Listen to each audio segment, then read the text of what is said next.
أعوذ بالله من الشيطان الرجيم. بسم الله الرحمن الرحيم.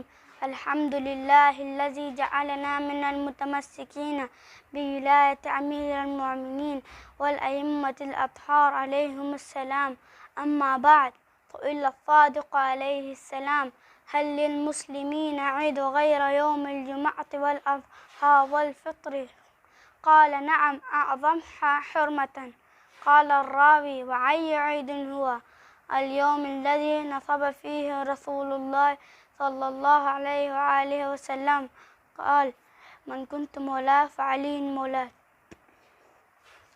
الإمام الرضا عليه السلام: هو يوم التهنئة يهنئكم بعضكم بعضا، فإذا لقى المؤمن يقول: الحمد لله الذي جعلنا من المتمسكين بولاية أمير المؤمنين والأئمة الأطهار عليهم السلام.